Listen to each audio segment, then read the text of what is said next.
All righty, we are live. Welcome in, football fans. Welcome in, football fans. Jason and I coming at you once again. You know the drill. After Thursday Night Football every week now, Jason and I will be coming at you right after the game, giving you our instant reaction of the Thursday Night Football game every week, as well as talking about the Buffalo Bills as always, as well as previewing the week ahead in the NFL. As I welcome in my co-host Jason. Jason, how you doing, buddy? Thanks for joining me tonight.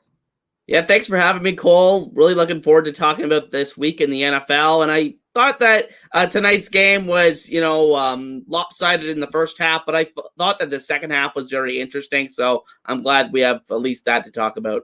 Absolutely. So before we get into things, folks, we would appreciate if you guys liked, comment, and subscribe to both Jason and I's channels.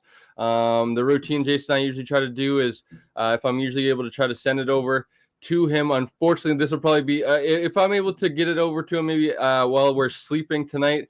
Hopefully, Jason will be able to maybe upload it tomorrow. If not, it might be a little bit of a later upload on Jason's channel. But Jason usually tries to upload the video over on his channel. Usually the next morning or within the next 24 hours after we record. So Thursday nights, you should usually expect it, somewhere Friday afternoon, somewhere around there on Jason's channel. So please support both Jason and I's channel. It'd be greatly appreciated. So Jason, let's get into it, buddy. Thursday Night Football. It started out hot for the Chicago Bears. Jason, I guess I will just break everybody's heart as well as my own. I actually made the decision, and DJ Moore was actually on my bench, Jason, tonight. 230 yards, I believe, and 3 touchdowns. I actually went with Terry McLaurin over him. CD Lamb was my receiver one. I chose between DJ Moore and Terry McLaurin. I thought, the Bears showed a little bit of promise last week. I believe DJ Moore actually had a touchdown last week. But, I thought the Bears were the Bears. Them being 0-4 coming to the game, I thought, the pass rush of I almost called them the Redskins, the Washington Commanders, excuse me.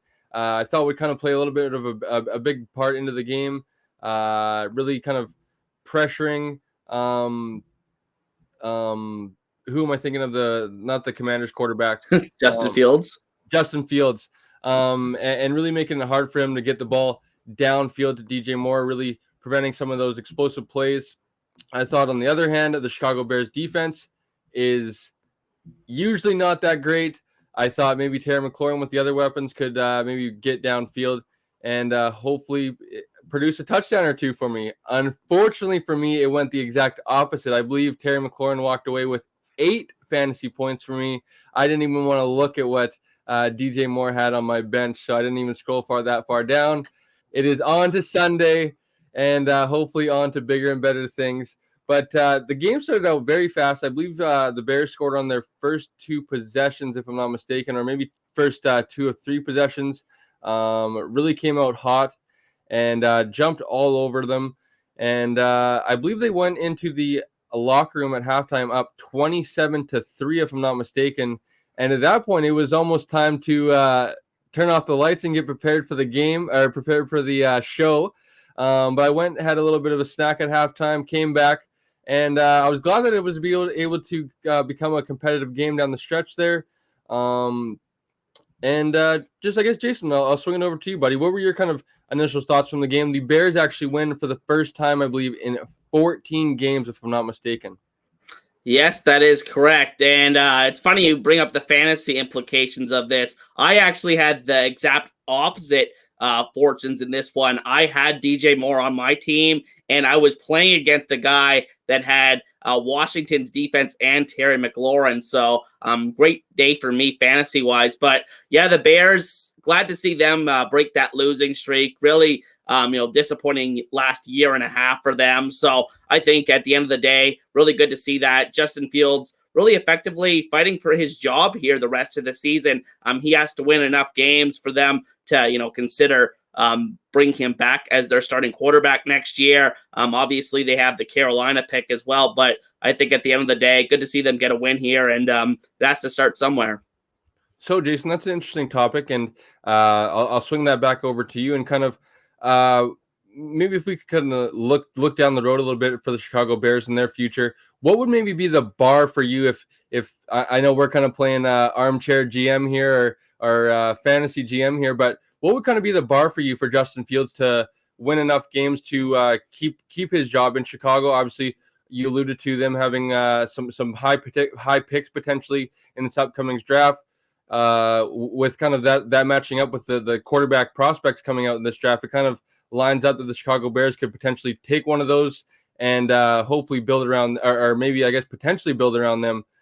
So what would be the bar for you? I know kind of maybe this is not overreacting because I don't know what you're going to say yet, but they do win a game. It is a little bit of positive hope. Do you think they can build on this? And what would be your bar if you're kind of in charge of things over in Chicago? Well, it's really tough to say because they're already dug themselves quite a hole at 1-4 to start this season, and the fact that Carolina's pick, they have no control over that because what Carolina's season goes. So if Carolina happens to have the worst record in the league and they get that number 1 overall pick, it's going to be awfully hard for them not to take a quarterback for the second year in a row with having the number 1 pick and go back to Justin Fields, regardless of what happens the rest of the season. Because regardless, I don't see this as a playoff team the rest of the season. I don't see them, running off, a big winning streak here in order to get back into the playoff mix. But I think, the rest of the season, I think, he's capable of, going on maybe winning maybe 4 or 5 games the rest of the season. And then, Bears will be like maybe a 6-win team. I think, maybe that's not good enough for Bears fans, but I think considering the way that they started the season, I think 6 wins would be pretty good. And they've been looking really good the last couple of weeks. So I think it really depends on how many games they win and, Carolina pick not falling, with one of the top 2 spots in the draft.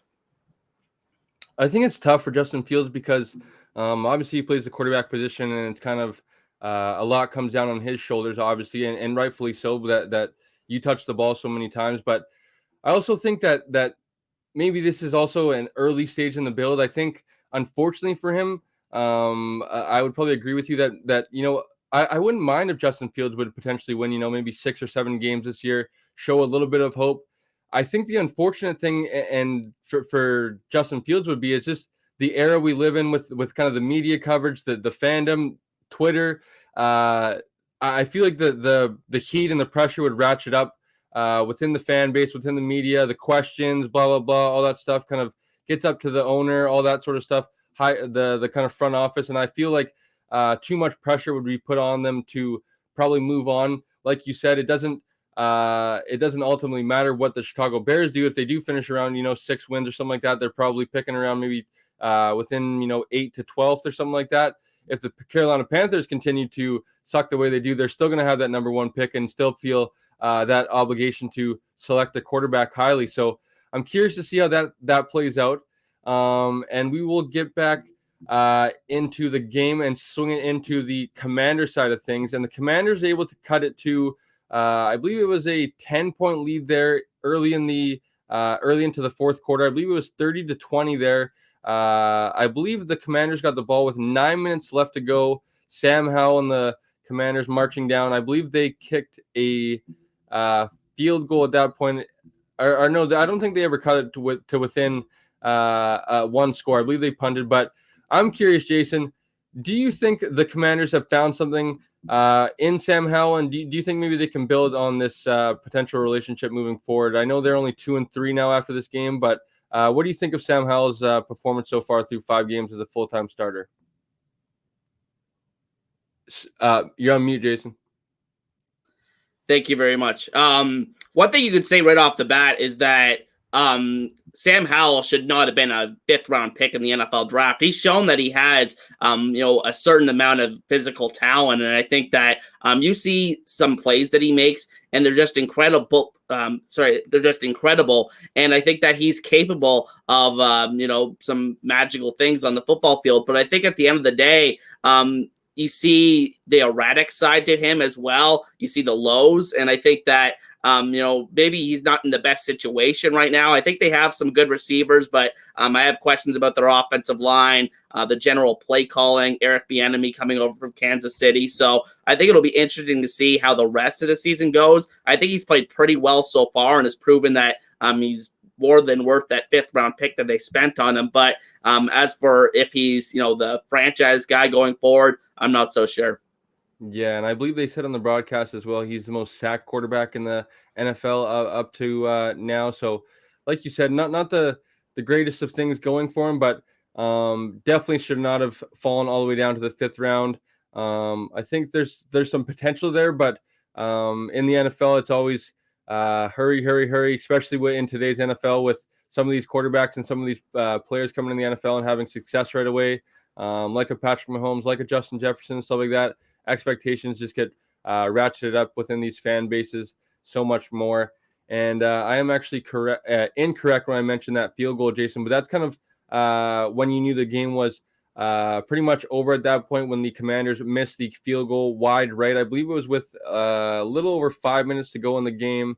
And then a DJ Moore hat trick on 3rd and 2, if I'm not mistaken, 50-plus yards to the house, ends the day for the Commanders and gives the Chicago Bears their first win in 14 tries. Good for the Bears, happy for the Bears. Not too sure if Bears fans should get excited for too many more wins, but there's definitely been a little bit of a chemistry brewing here with DJ Moore and Justin Fields. I believe Justin Fields in the last 2 weeks has not thrown an interception, if I'm not mistaken, Jason. I know at halftime they had shown that he had I believe it was 2 touchdowns and 1 touchdown last weekend or something like that. Yeah, he had a bad fumble last week, they were saying. Yeah, so still the turnover, which is not ideal, which I believe it ended up costing them some points in that crucial game last week that you speak of. But Justin Fields and DJ Moore, I believe DJ Moore had a touchdown last week, so 4 touchdowns through 2 weeks. Obviously, it's a little bit bloated with the 270 yards and 3 touchdowns this week.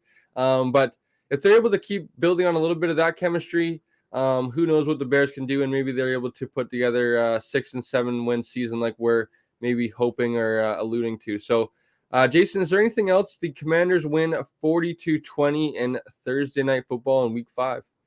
Yeah, I want to touch on this Commanders defense. I think you look at all the names that they have on that defense, and it's shocking to me that they're not better. I think that this should be easily a top 10 defense in the NFL with all the names they have on the defensive line. They invested in the secondary, a Canadian guy, Benjamin St. Just on the corner. So I think that they have a very talented team, but on the defensive side, but it just doesn't add up to a good defense. And I think that they have their moments, but there are games like this where, they just look flat in the entire first half. And I think at the end of the day, they need to be better if this team's going to have any positive momentum going forward.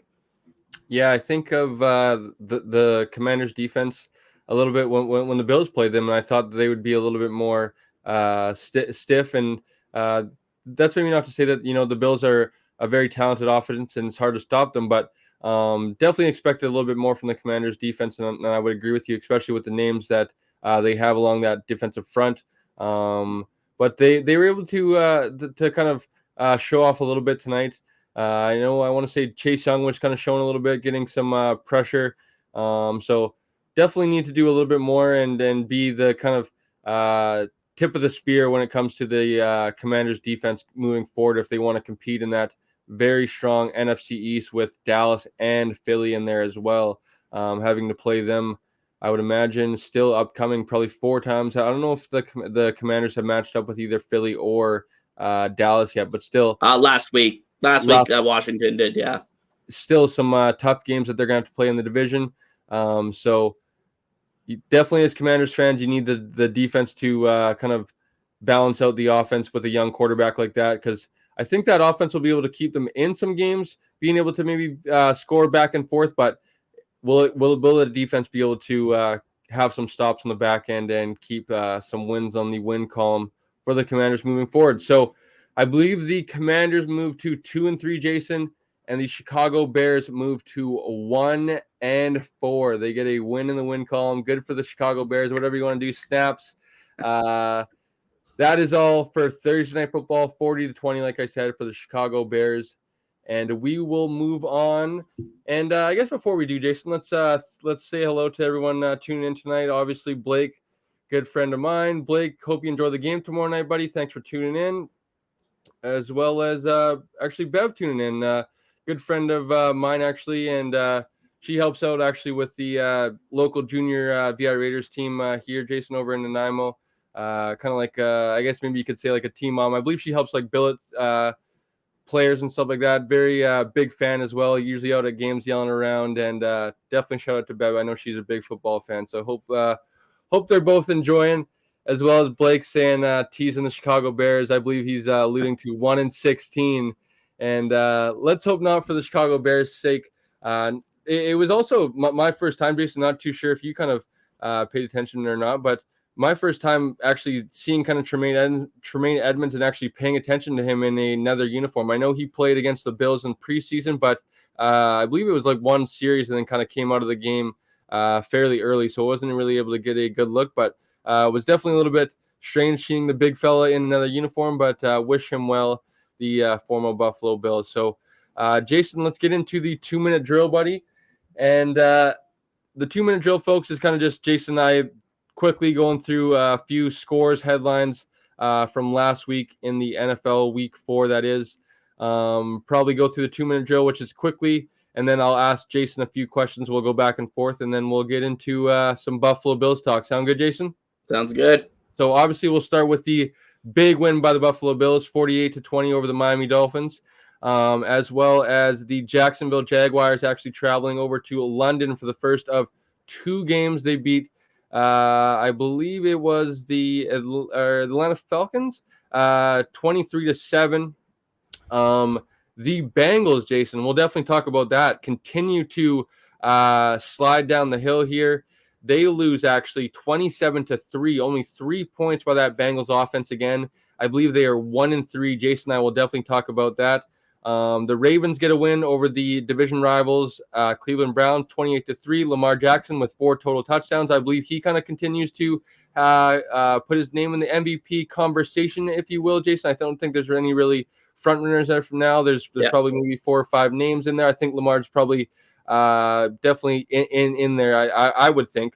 A few other scores.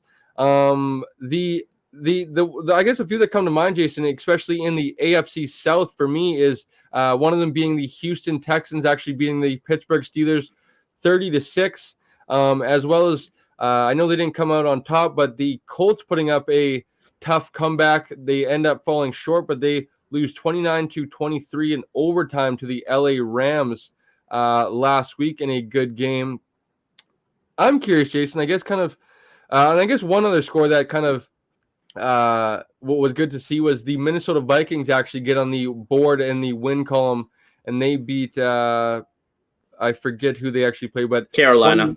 They won 21-13. So Jason, I guess to kick things off, buddy, let's start with the Bengals. How much trouble do you think the Bengals are right now, starting in a 1-3 hole?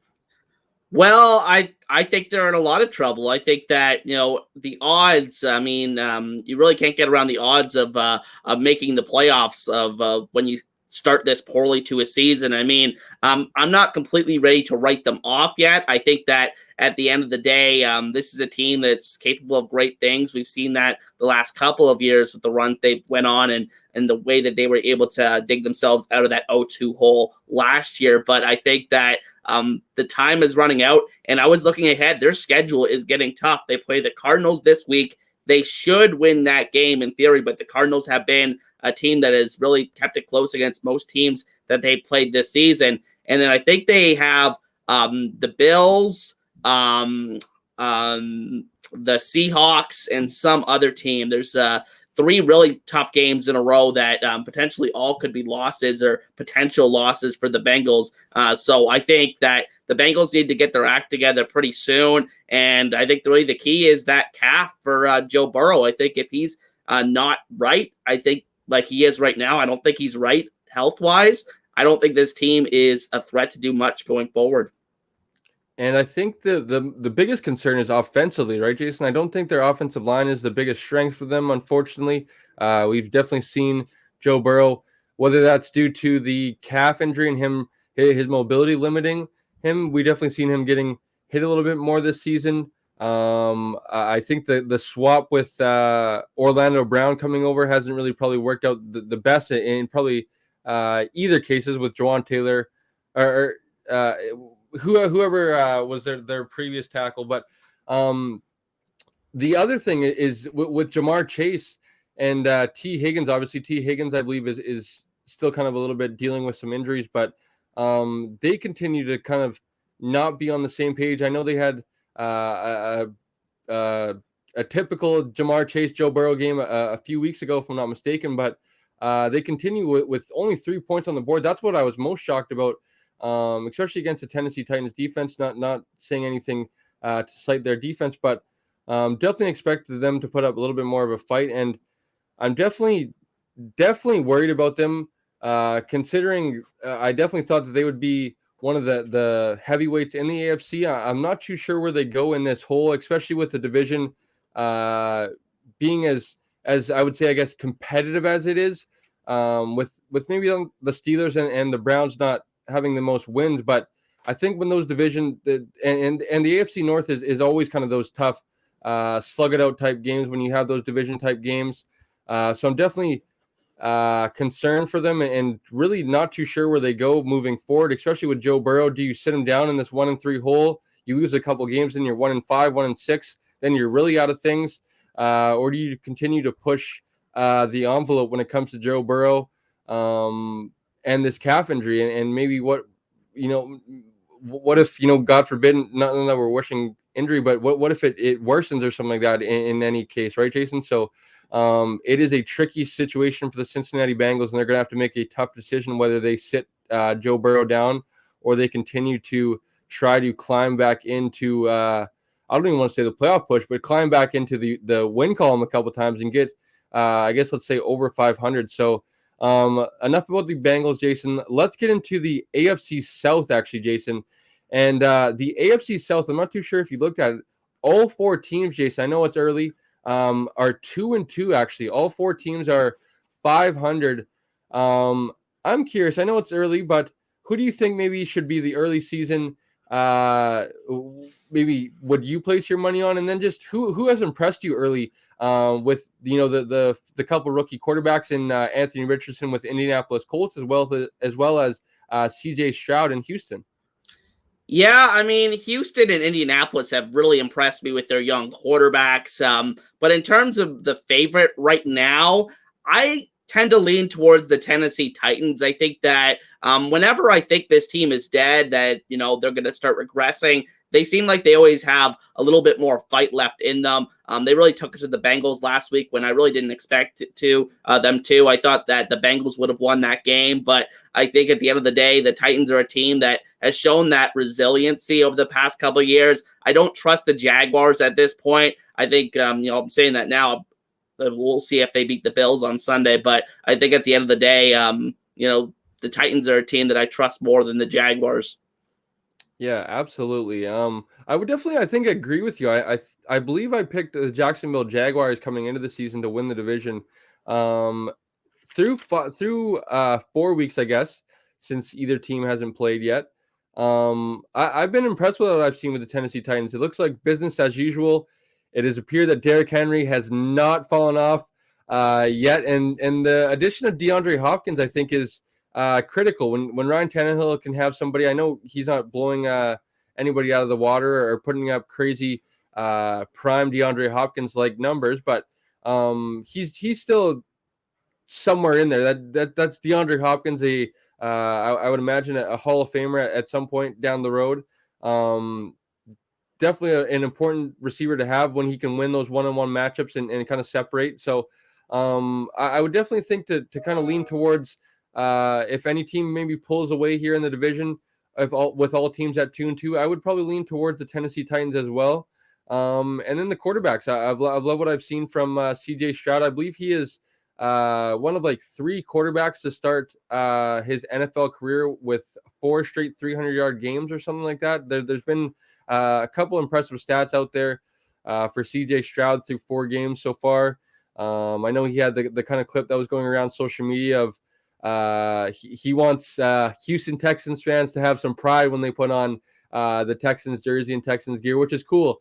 And he was on the Pat McAfee show. I'm not too sure Jason or any of our listeners are Pat McAfee fans, but definitely I'm a big Pat McAfee show fan. Definitely try to listen to that every day. But he was actually on the show today, and was cool to get to listen to him, and very mature for his age, and you could see why he's having some success. So rooting for him, and then as well as Anthony Richardson. It's I think a lot of people probably writing off the Colts coming into this year, especially with the whole Jonathan Taylor situation. But Anthony Richardson, even though he got the concussion and missed a game, he's definitely impressed when he's been out there. So I think the Colts and Texans might have a division rival, maybe like a Tua Josh Allen type thing, maybe not to dub it too early, but it seems like those two franchises have maybe found a stability in the quarterback position for maybe a few years moving forward, but it is still early, Jason. So anything else before we get into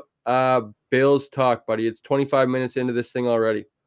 Yeah, well, we should keep it moving, but I think one thing I just wanted to touch on quickly was the Jets. I was very impressed with how they played against the Chiefs on Sunday night. They, they were very competitive offensively. I thought that Zach Wilson, one of the better games he's played in the NFL, period. So I think at the end of the day, it was good to see that from them, that team still has some fight. Fortunately, now they're 1-3, the only win on the season, of course, coming against our Buffalo Bills. But I think at the end of the day, that game was much better than I expected. Absolutely. And I absolutely want to tip my cap, although I slight him quite often when I'm watching Jets games. And I definitely hold it over him that he's had his 2 of his fewer wins probably in the NFL against my Buffalo Bills.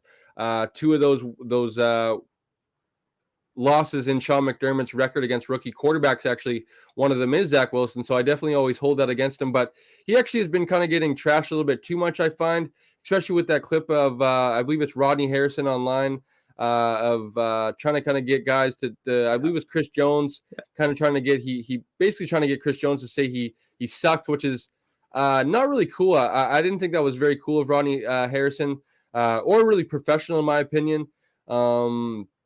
And definitely salute Chris Jones in that as well, of not kind of taking the bait and running with that. He was kind of like, no, I really don't I don't really agree with that. As well as Micah Parsons actually on his, I believe, weekly live show on Bleacher Report kind of stuck up for Zach Wilson as well. Said he's still a young player. He's still learning, all that kind of stuff. So shout out to Zach Wilson. He definitely played well. I know he was getting, or definitely being hard on himself on the sideline. They were showing some clips of him being definitely some body language and stuff like that, but no need to be hard on yourself. Although he did fumble in that, football game never comes down to one play. Although sometimes you can kind of tunnel vision and kind of be so focused on that one play. One play usually can never ruin a football game. Usually it comes down to 4 or 5 games that are 4 or 5 plays, that just don't go your way, and they kind of bailed up and ultimately go in either the other team's favor or your favor. Ultimately, did not go in the Jets' favor. Personally, being the Bills fan that I am, I was definitely rooting for a Jets win. I was curious to see. Never seen the 2 first interceptions from Patrick Mahomes, how he underthrew them. I've never seen Patrick Mahomes kind of underthrow receivers that bad. Usually he just either gets fooled or maybe it's an overthrow. It tended that I'm not too sure what kind of was going through him, but just some odd mistakes from Patrick Mahomes. Although I wanted the Chiefs to lose, I know there is a little bit of panic amongst Chiefs fans, maybe even people trying to write the Chiefs off. I do not write the Chiefs off, and I fully expect to see the Chiefs come to playoffs, whether that's the divisional round or the AFC Championship. I still think the AFC runs through Kansas City until proven otherwise. That can mean the Bills beat them in the regular season like we did last year. It still doesn't matter until we beat them in playoffs, as well as the Cincinnati Bengals. But I think we can almost close the book on the Bengals come another couple losses and look into the Miami Dolphins kind of being that juggernaut that we have to get it over in the playoffs. So, Jason, that transitions me perfectly. The Miami Dolphins, a revolutionary offense coming into last week. We heard everything.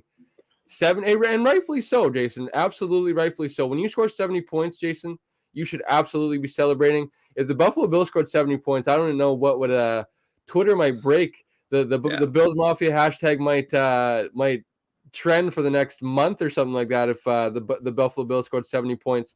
And at I would say maybe halftime there, it almost looked like the Bills might score 70 points. How fast they started, but Jason, I'm not. I guess actually the perfect way to start actually, what I'm wearing actually tonight, Jason. You can see 27.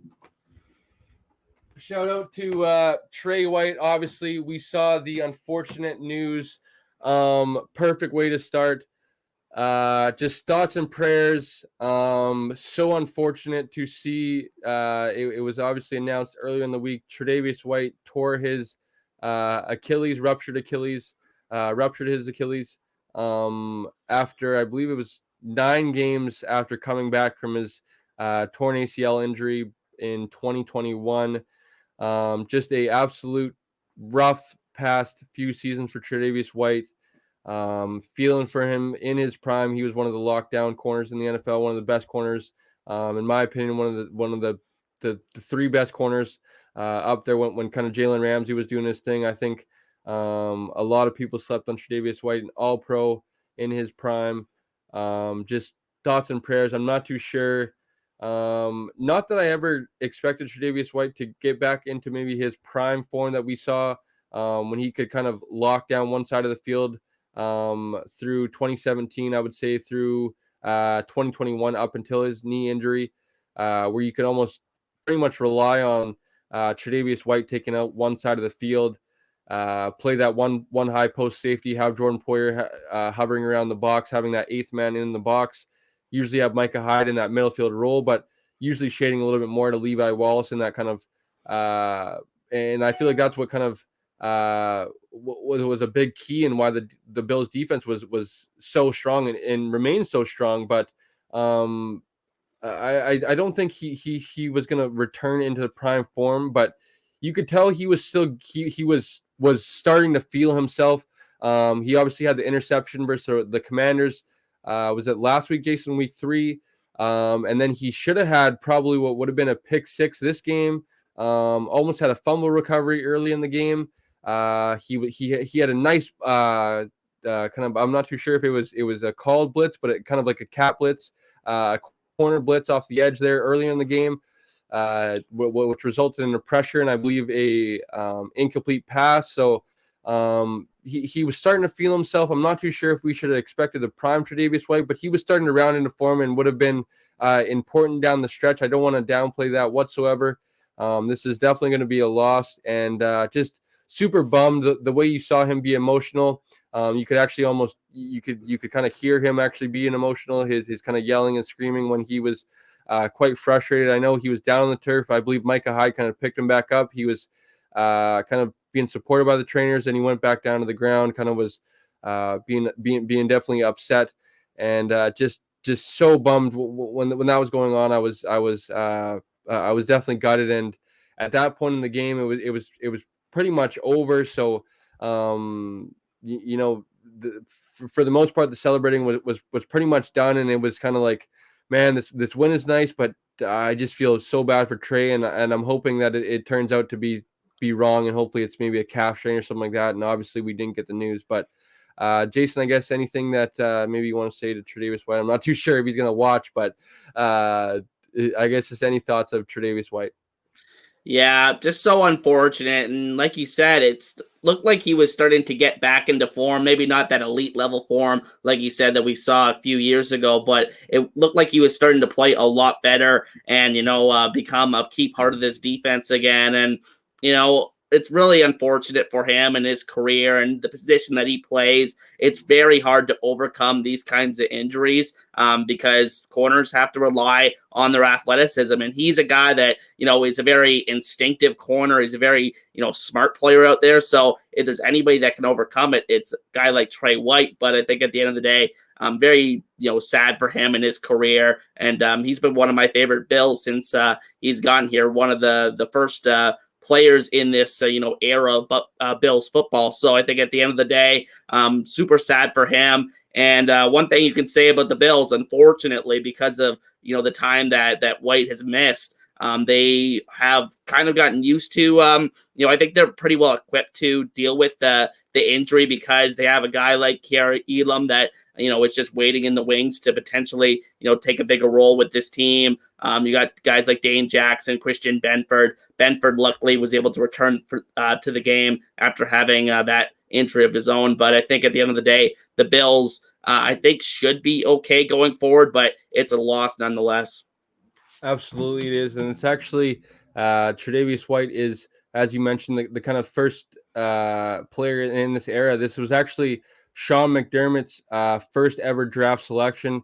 If people are aware there in Bills Mafia that are tuning in, Sean McDermott was actually hired before Brandon Beane was brought in. And I believe Doug Whaley and Sean McDermott actually were the pair, the head coach and GM that actually were assigned to do that draft. Brandon Beane was actually hired 3 days after that 2017 draft when Tre'Davious White was selected. In my opinion, the Buffalo Bills had they knew exactly what they were doing, and Sean McDermott had his imprint all over that draft. And I want to say that that was a good majority of his selection, a good majority of his input. If I remind folks, that's the Dion Dawkins, Matt Milano. I want to say Taron Johnson's 2018.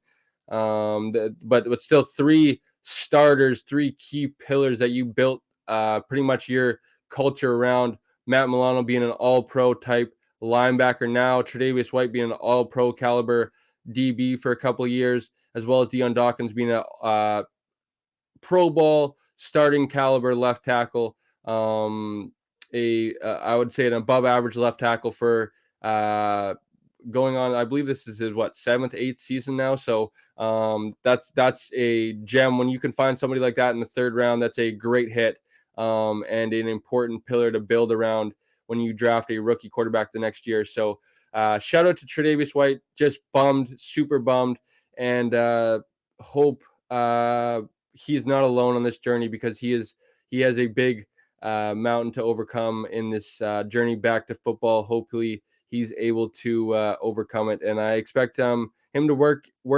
hard at it. The work ethic that you hear about it. Hopefully we see Tre'Davious White back on the field sometime soon. So shout out to you. Like you said, one of my favorite Bills, why I got the jersey, because he was kind of the player that started to turn things around and be one of the best kind of face of the Bills and be out there getting recognized on a big stage. So to get back into the game, that was the unfortunate part. This game absolutely started out like a banger, Jason. It looked like the game of the year right out of the gate. I believe the first 5 possessions actually resulted in a touchdown. Bills start with the ball, 75 yards, touchdown, kick to the Dolphins, 77-yard touchdown. Bills get the ball, another 75-yard touchdown. Dolphins get the ball, another 75-yard touchdown, marching the entire field. And then the Bills actually go up 21-14, and that's when pretty much, Jason, the Bills flip the switch. If I remind folks, from that point on, 21-14, the Bills pretty much outscored them by what is that? I guess they won by 37 or 37-6 or something like that. Or no, I guess it wouldn't be 37. It'd be like 27-6. Would be the kind of, that's how much the Bills outscored them from that point on, because it looked like that up to those 5 possessions, it was like, oh my goodness, this might be whoever has the ball last, one of those type games, a 56-48 type game. I kind of think of I know people want to compare the playoff game, the overtime game, to the Chiefs. If I remind people, it was a 20-16 game or something like that Chiefs Kansas City game, or that Bills Chiefs game in the playoffs. It was just because the Bills and Chiefs scored so many points late. I kind of think of it like the Rams and Chiefs games there, Chiefs game a few years ago. I believe it was around the time of those wildfires down in California. It was a 54-51 game or something like that, but absolute shootout it looked like to start out. And the Bills pretty much pulled away from there. And what was, I guess, most impressive and has been getting definitely the most shine, I think arguably so. And it's hard to when you have a receiver that goes for 6 catches, 120 yards, 3 touchdowns, as well as a quarterback that's a player of the week. But the job that the Buffalo Bills defense did, as well as Sean McDermott, head coach. I know if I can take a little jab at Noah, which I will, as well as maybe my uncle who might be tuning in later. But I was definitely hearing it all offseason from my uncle, from Noah, that a defensive-minded or a defensive coordinator, head coach will never win a Super Bowl. All this crazy stuff of the Bills need to move on from Sean McDermott, blah, blah, blah, blah, blah. And I think he just needs to get the credit that he deserves. Still has not won a head coach, coach of the year award. No slight at Brian Daboll. I think Brian Daboll is a great head coach.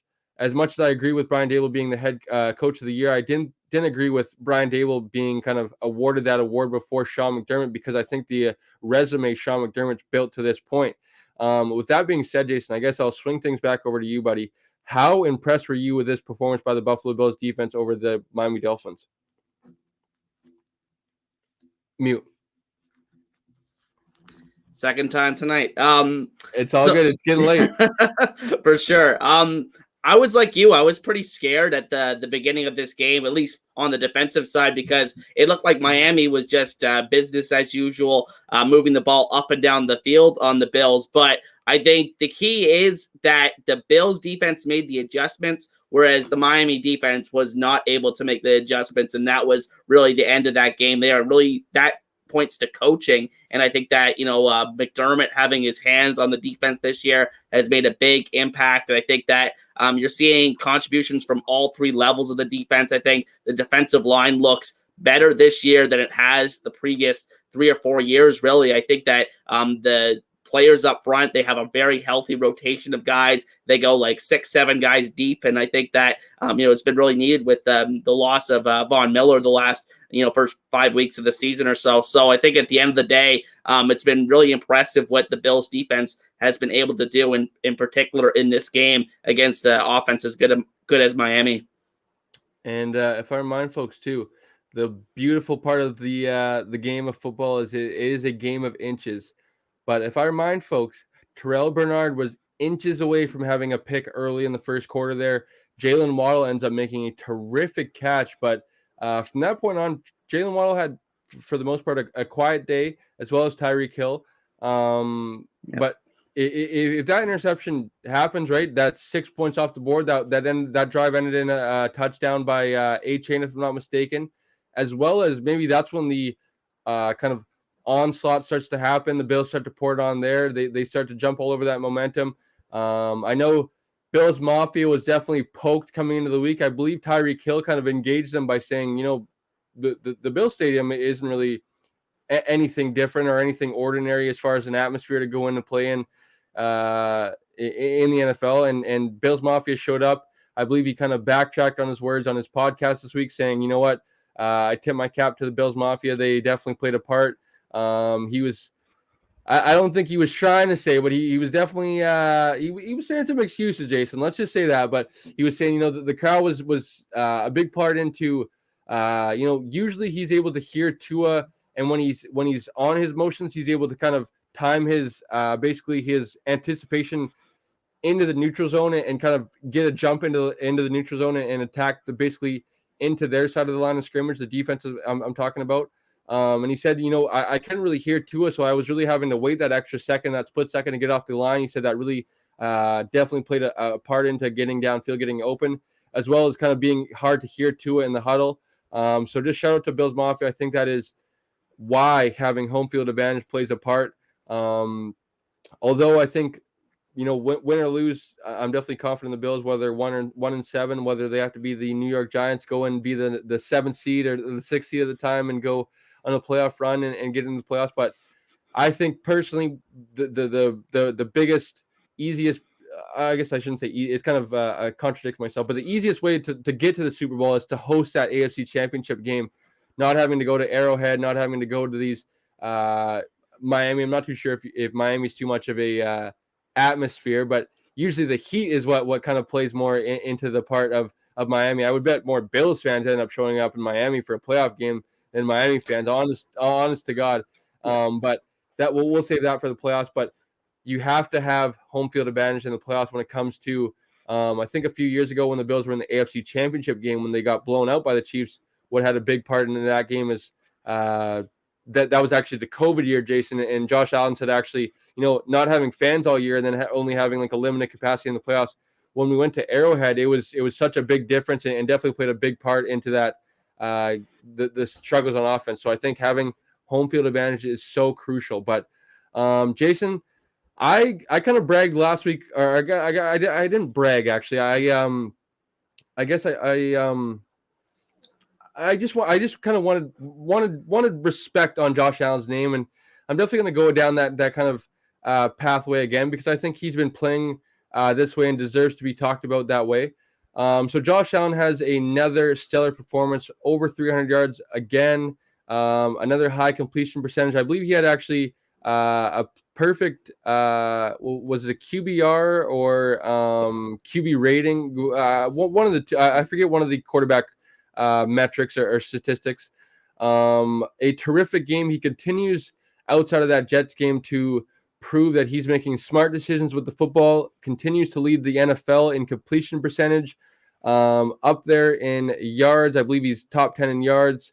I believe he's definitely now put his name into the MVP conversation, rightfully so. But I think people are very quick to try to write this guy off because of where he comes from, his background, being the late bloomer that he is, as well as the Buffalo Bills, and saying that, a window was closed.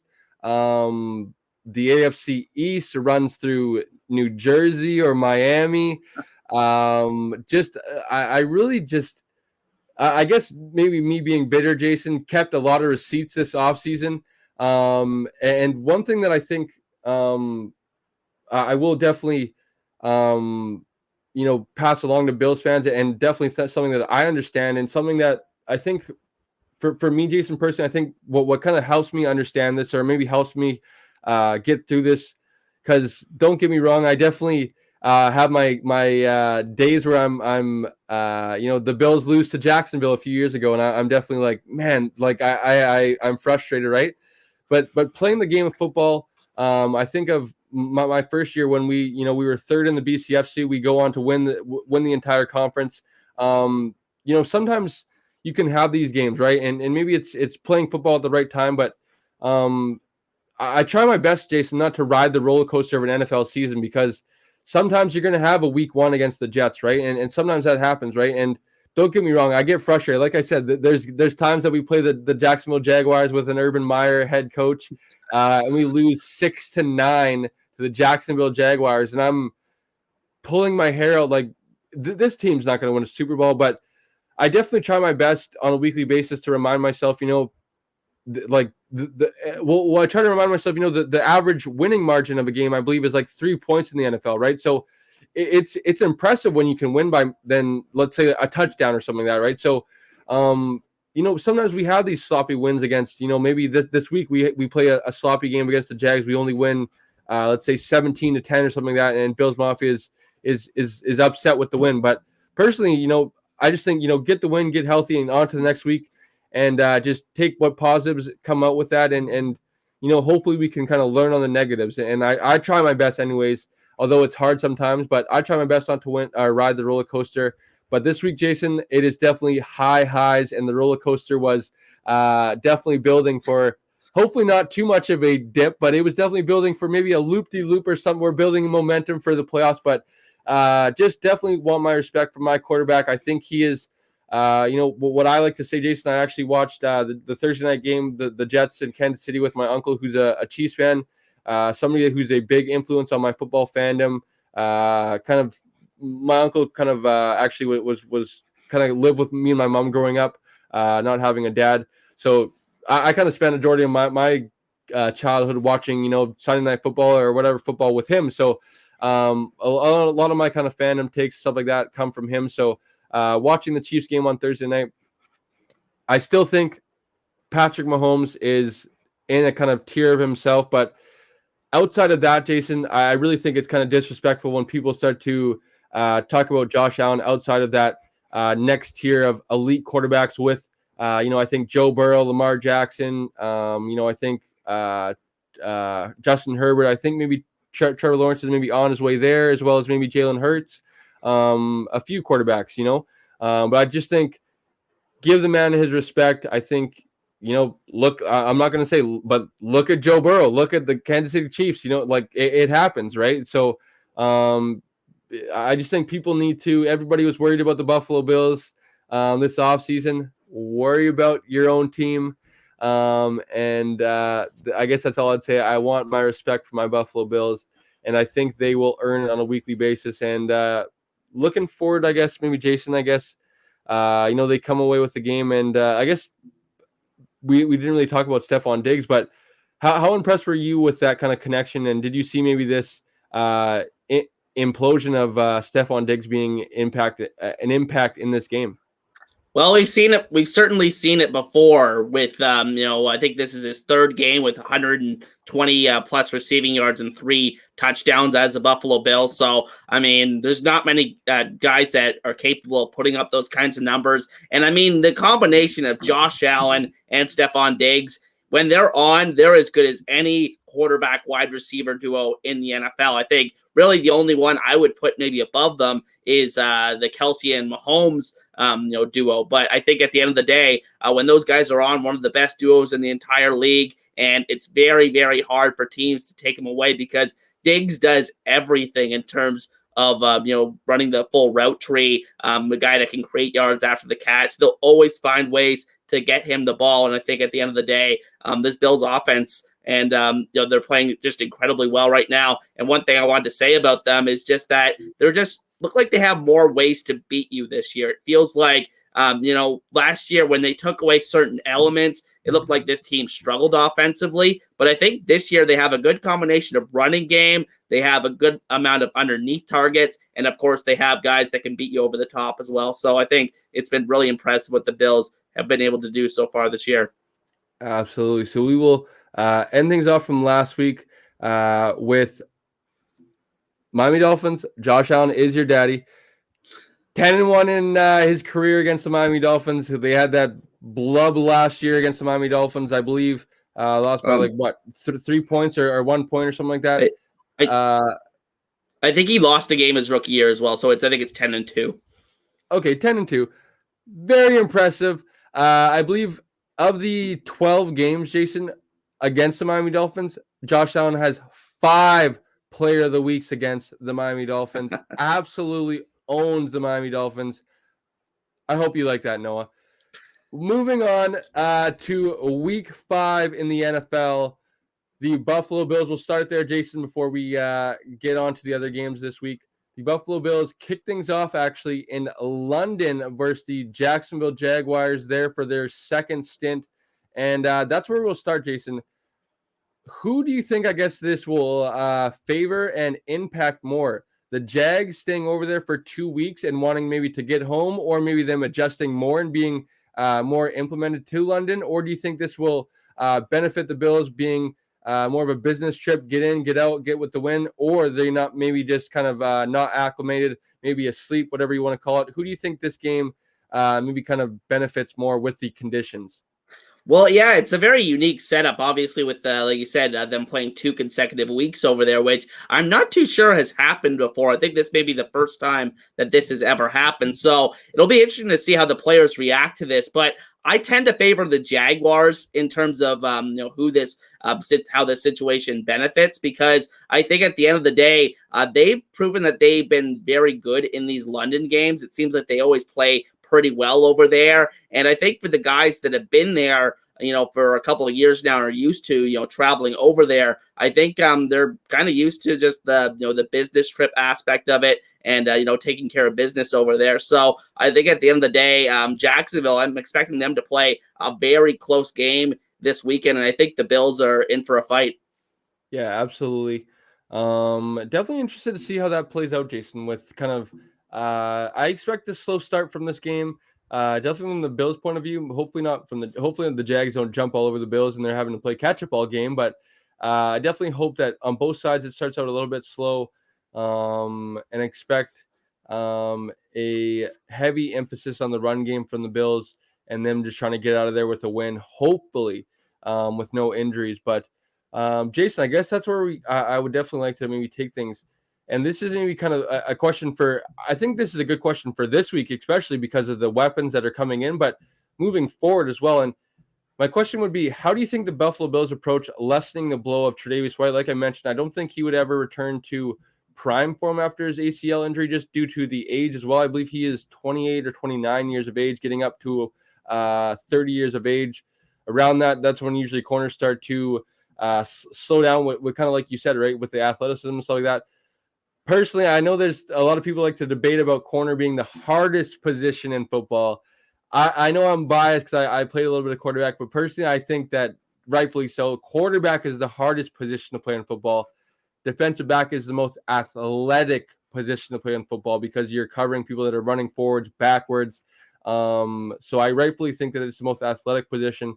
Don't think it's the hardest. I think it's up there. I think it's definitely one of three with left tackle, offensive tackle kind of thing. But how do they lessen the blow?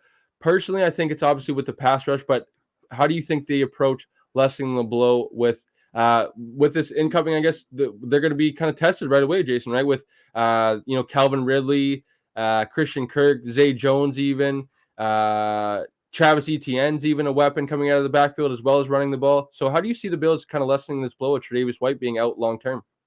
Yeah, I think that it'll be interesting to see what the lineup decisions are. I think that to start we'll probably see Dane Jackson and Christian Benford as the two starters, but I think Kaiir Elam is going to get a lot of run in this secondary, and they're going to give him every opportunity to win that that second cornerback job opposite Benford. So I think at the end of the day, this is the time for him to step up, really live up to that first round draft status and prove that we got something out of that pick. I think that's going to be really crucial for the Bills going forward. In theory, he should be able to, take hold of that role and play decently, but he hasn't shown too much to this point in the NFL, but he was taken in the first round for a reason. And I think if not, if this proves to be a problem area for the Bills, the corner market in the NFL, it doesn't seem like, that's a position that comes available for trade all too often. So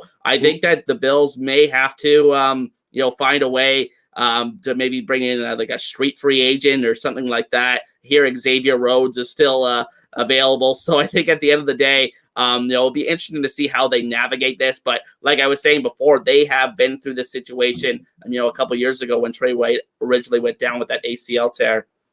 It's funny you mentioned that because usually you don't see that, right? But we just saw the reunion with J.C. Jackson actually going back to New England the other day. So it's actually, I agree with you. Usually we don't see the in-season transactions at the cornerback position.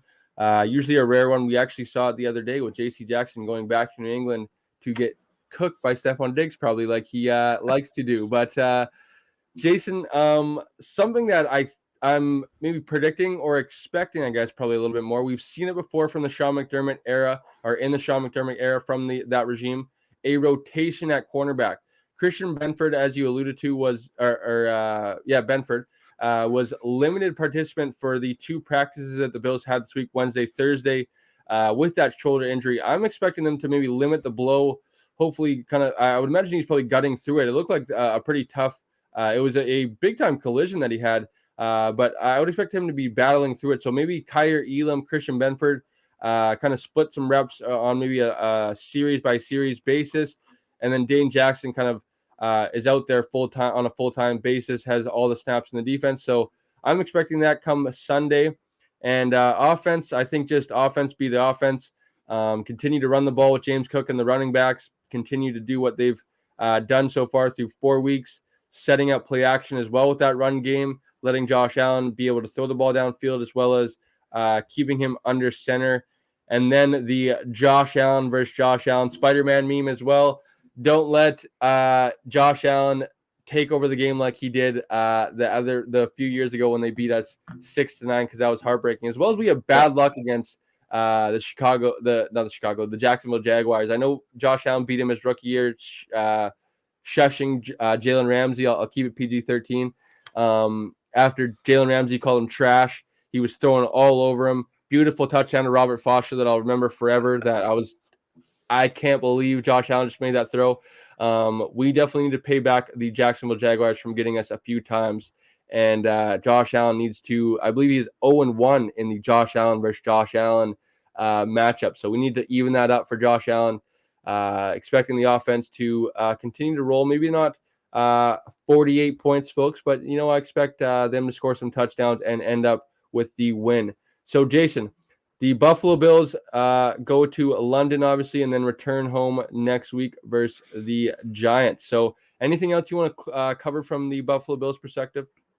Yeah, I think this matchup against the Jacksonville Jaguars defense is interesting because I think the Bills obviously were firing on all cylinders last week, but the Jaguars defense has a lot of talented guys on there from all the high picks they've had over the years. Josh Allen, as you alluded to, a guy like Trayvon Walker, who's been a little bit underwhelming. Probably shouldn't have been the number 1 overall pick, but still a talented dude they have on that side of the ball. So I think the Jaguars defense is capable of having some really good games. I think they held the Chiefs to 17 points earlier this year. So I think that the Bills could be in for a trap here. But I think they're better equipped to deal with that potential kind of game than they were at this point last year, because I think the running game is the big difference we've seen for the Bills so far this season. And the line of scrimmage, too, I think plays a big part of it. You just alluded to it with the Jacksonville Jaguars defense. I think the Buffalo Bills defense or offensive line can continue to get a push up front and continue to run the ball, open up holes for the run game. I think that'll play a big part on keeping those pass rushers away from Josh Allen or I shouldn't be getting confused, but the Bills Josh Allen, I don't have to clarify. I shouldn't have to clarify from the Bills Josh Allen, but keeping away from Josh Allen. And I think as well, kind of not letting them pin their ears back. I think that's why a few years ago, why they were able to have so much success against the Buffalo Bills and Josh Allen. They knew that the Bills were only kind of a one-dimensional team, drop back to pass. They knew where Josh Allen would be. They got a lot of pressure on him, I think. As well on the other side, the Buffalo Bills, Jason, I believe they lead the league in sacks as well as turnovers. So that matchup on the line of scrimmage, can the Bills create pressure, and can they, create pressure the other way, opening up holes as well as keeping QB1 safe. So I'm expecting a Bills win, but I'm expecting a closer one and not as a pretty as the last few weeks. Jason, should we get on to the matchups in week 5 before we get out of here? Yep, let's do it. So new feature, new segment, or whatever you guys want to call it here on the show. Jason and I are going to do 4 rounds. I believe Jason said around the NFL podcast, it's a little bit of inspiration about or from them. I will kindly give my co-host first pick, Jason. I'm not too sure if this is kind of how it goes, but let's just on the fly here, pick 4 games that maybe we want to touch on here. I will give you first pick, so you can go first. I'll go second. We won't go – or actually, we're going to go snake. I was going to give you actually third pick as well. I will go second and third, and then you can have fourth pick, and then we will get out of here. So let's go, maybe a minute or two on each game. Quickly touch on it. Maybe throw a question back and forth, whatever you want to do, Jason, whatever you want to touch on, buddy. And then we will get out of here. Sound good? Yep, sounds good. Right. Question, am I allowed to pick a primetime game? Absolutely. All Jason, you are on the clock. All right, well, I'm going to take the Cowboys at 49ers, Sunday Night Football. I think that the NFL schedule makers got this one right. I think this game is going to get massive viewership. I think that I'm really interested to see if the Cowboys can hang with the 49ers. This has been a matchup that they've struggled with. Of course, they met in the playoffs last year, so it'll be interesting to see if the Cowboys can hang with the 49ers in this one. The Cowboys are kind of like the Bills in a way. I know Colin Cowherd talks about this all the time, compares the Bills to Mike Tyson, that the Bills are this team that, is capable of really, knocking it out and, winning by large margins. And the Cowboys kind of have, a similar quality. I think they're only allowing 10 points per game this year. Their 3 wins have all been blowouts. So I think, the Cowboys are a team that is very, very talented, but can they beat these top teams in the NFC? That is the big question I have about them. how does Dak Prescott play in this game? I think it'll be interesting to see. How does Brock Purdy play? Can the Cowboys defense make some stops against that great 49ers offense that always seems to have every defense that they're playing off balance? So I think at the end of the day, I'm really excited for this matchup. Absolutely, Jason. Glad you picked it. Was definitely thinking you were going to go. I was curious where you're going to go with number one, but looking forward to this one. Glad it's on Sunday night, not a 10 o'clock my time game where the Bills are. I guess the Bills aren't even. I can watch actually a full Sunday red zone. Actually, I'm excited about that. That should be a good one. Always better when the Bills win. So looking forward to the Dallas 49ers matchup, especially with the Cowboys already dropping a kind of a sleeper game to the Cardinals early in the year. They already have that one loss in that I would imagine they have to obviously race within their division, but have their sights on those three teams, probably have their sights on being the number one team in the NFC, hosting that NFC championship, with them being the obviously Dallas Cowboys, Eagles being in the division, as well as the 49ers. So having that head-to-head matchup is a big one in the NFC for sure, and excited for this one. I'm going to go with the 49ers for sure. I expect them to come out with a victory, but I expect it to be a close back-and-forth type matchup, a game that's on prime time for a reason. So, Jason, I'm going to go with the Kansas City Chiefs at the Minnesota Vikings. Can the Kansas City Chiefs get back it's weird to say on track after, a win, but, I don't think they were hitting on all cylinders last week. They haven't really been hitting on all cylinders, I feel like, all season. I think it's been a figuring out process on offense with the new weapons, figuring out who's the number one receiver. I know number one weapon would be Travis Kelce, but seeing who's the number one option down the field, not just down the middle of the field, not just outside the numbers within 10 to 20 yards, but who can separate down the hashes from 30 to 40 yards, create those big plays, keep bodies off Travis Kelce, the run game, all that sort of thing. When they can load the box, I feel like you can really stop that run game, as well as kind of pay attention, beat up Kelce down low, that sort of thing, especially with that O-line. If you play that shell coverage, that interior of that offensive line with Creed Humphrey, big Trey Smith, Joe Tooney, they can really open up some holes for that run game. A couple of those backs are explosive in McKinnon, Pacheco. Looking forward to them getting back on track, especially against the Vikings, though. Where the Vikings, I think, are tricky is their offense can hang with the Chiefs in this form, but can they get enough stops, and can they get the bounces to roll their way? Can they take advantage of this momentum being 1-3? Can they move to 2-3 against the Chiefs? I personally don't think so. I'm going with the Chiefs, but definitely will have my eyes on this one. I think it'll be an exciting matchup. I'm going to hammer the over on this matchup, I think, all day, especially that it's in Minnesota under the dome. Patty Mahomes, Kirk Cousins going at it. I expect an air show on this one. So excited for this one, Jason. And with my third pick, I went back and forth, but I am actually going to go with the Bengals at Cardinals, which may be a shock to most people, but I am very curious to see what the Bengals kind of do here in this hole. This should be a gimme win, but are they really completely dead? If they lose to the Cardinals, I think this is this is good night Irene, I guess, for the Bengals. But only reason why all eyes are on this game, because the Cardinals aren't the most exciting to watch, is because can the Bengals get a win that they should definitely get against the Arizona Cardinals? Jason, any thoughts before I throw it over to you for the fourth and final pick? Yeah, I mean, I think that going forward, it's going to be very interesting to see how the Bengals do, because, like I mentioned, after this game, assuming that they win this game, at least they'll be 2-3. But then, like I looked up the schedule while you were talking earlier. They're home against the Seahawks. They're on the road against the 49ers, and then they're at home against the Bills. So that is a very, very hard 3-game stretch after this. So I think the Bengals really need to wake up in a hurry, and it really starts with this weekend. They cannot afford to have a letdown here. And we saw the Cowboys lose to this very Cardinals team a couple of weeks ago. Absolutely, buddy. So I will send it over to you for the fourth and final pick in our first draft. Yeah, so my pick here is kind of an off-the-board one. I'm going to go with the Houston Texans visiting the Atlanta Falcons. And I think this game, it may not be the most entertaining game in the world, but I think it's interesting to see one of these teams is going to come out of here with a 3-2 record on the season. I think that they have a chance, the winner of this game, to be the surprise team of the NFL this season. I thought Houston would be competitive this year because, they had motivation to be, because they traded away their first round pick next year in the Will Anderson trade. So I didn't expect them to look this good the last couple of weeks. They looked pretty bad the first couple of weeks of the season, but the last couple of weeks they've found a way to get a couple of wins together and starting to look really good, especially on the offensive side of the ball. CJ Stroud showing a lot of promise, as you alluded to earlier. So I'm very interested from a Texans perspective. And then on the other side, you have another outstanding rookie in Bijan Robinson, running back. So perhaps you have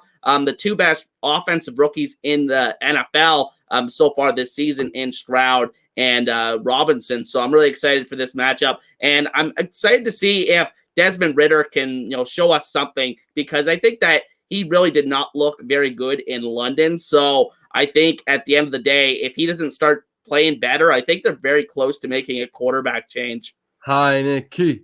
I don't know about you, Jason. I'm a big Taylor Heineke fan. Great story, number one. Huge underdog. He went to Old Dominion. Can anybody even name a player that went to Old Dominion? Like, he was on his sister's couch before he even played in the NFL. Great story. The dude's a dude.